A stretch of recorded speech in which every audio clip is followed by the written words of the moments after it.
guys, I'm wearing my fancy hat again, and it's time for another review of Bravo's Ladies of London, Season 1, Episode 2, and this episode is called A Match Made in Tabloid. So, the big story of this episode was all about Caprice and her big announcement that she placed in the Sun newspaper. All right, so let's get right into it. So we start off with family life. We see Juliet getting ready with her children, and she's talking about how British women are less hands-on, American women are more hands-on. She, as you recall, she is from Chicago originally, and she talks about how she always finds time for her children and that British women usually don't. And then we get into get to see Marissa. Juliet meets her at her restaurant called Eclipse It. Marissa and her husband run together, and they are talking about the Serpentine Gallery exhibit party that's coming up, and they talk about going. And then we see Noelle, and she's meeting with her fiance, the one that's Scott Young, who's in the tabloids, who's trying to divorce his wife, and it's been taken for years. And they're talking about the money that he's been withholding, and there's still a little bit of money that they can't seem to find, and it's still not over. So the whole investigation and all that stuff is not over yet. So moving on, we get to see Caprice. And she has her own ultrasound machine, and she's sitting there with her boyfriend, Ty, an American, as well as she is. And they're listening to their 7-month-old baby in her stomach. And she's talking about how she struggled to get pregnant. So they actually, before she found out she got pregnant, they actually already researched surrogates in the United States and to have her baby, and the surrogate got pregnant. And then Caprice got pregnant. And she's talking about how in England that if you are pregnant, but you also have a surrogate who's carrying your baby, the surrogate by law can keep the baby. Isn't that crazy? And so she's glad she went with a surrogate in the United States because they can keep the baby. It is her baby, and she can have it. It's hers. So she's having 2 babies, not twins, but yeah, I'm like excited for her. That's pretty cool. So, yay! And then we see Caroline. Caroline is also getting ready with her children, but with her, as with Juliet, when she was getting ready, she looked like she didn't have any help. It was just her and her husband getting the kids ready. As for Caroline, she has a nanny, housekeeper, whatever, and she was talking about when she first found out she has twin boys, and an older girl.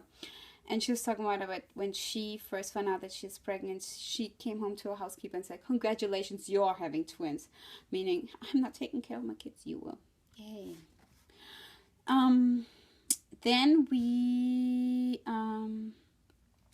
go back to Caprice, and she's talking to her mom about how she's deciding to put the story about her being pregnant and her that she has a surrogate as well.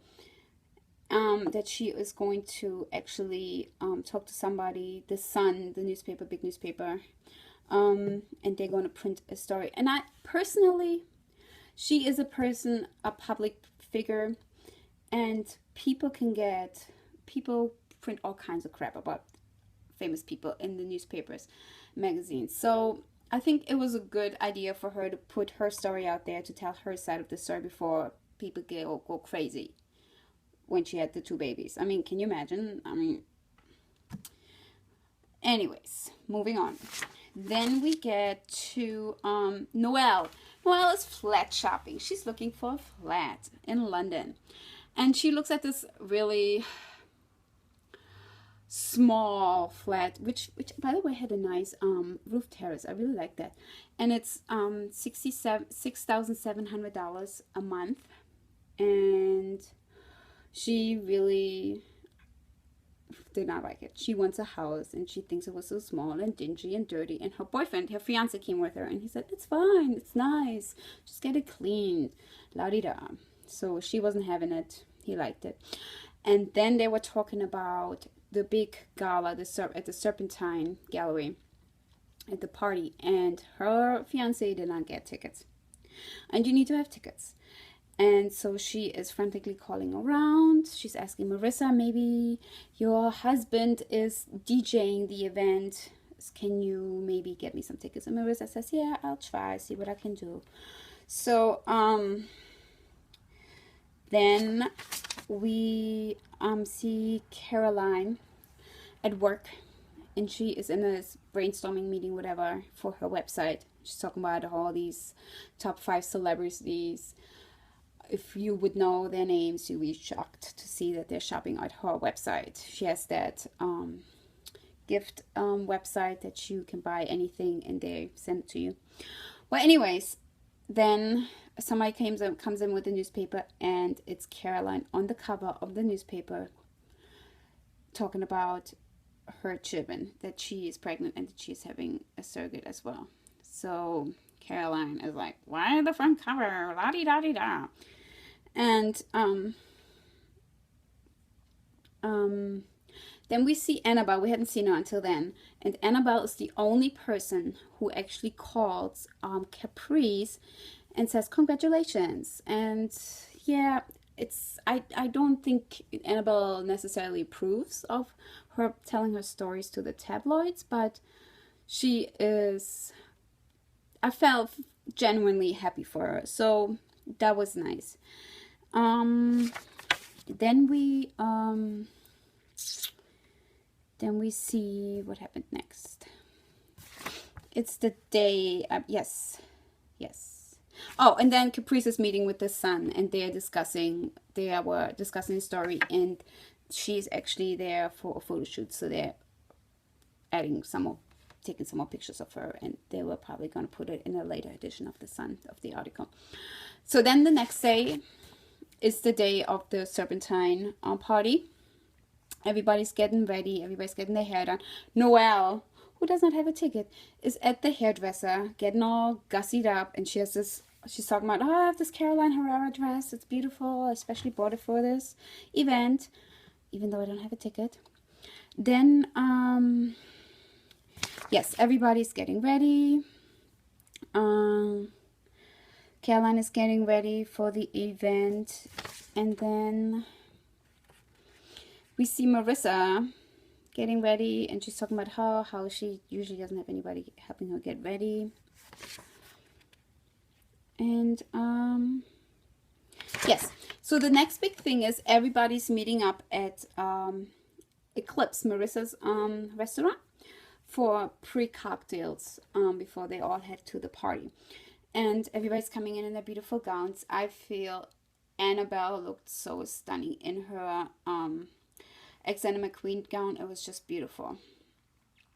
And Noelle still doesn't have a ticket. So Marissa says, I tried. I couldn't get you a ticket.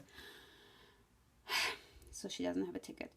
Then comes in Caroline. Oh, lifesaver. She has an extra ticket because her husband went out of town on a business trip. So she has an extra ticket. So it can be either for Noelle or her fiance, Scott. So Noelle got the ticket. Please. There. But her fiance looked really like sad. I mean, it's a party. Please. Whatever. You didn't even get gussied up. You look just plain. So she got all fancy. So of course it was going to go to her.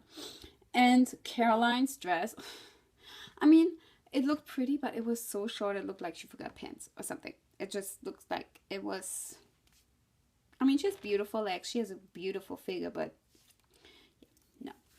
And then walks in Caprice. So she's 7 months pregnant, huge stomach, which, hey, I think pregnancy is beautiful. Show it off. Show it off if you can.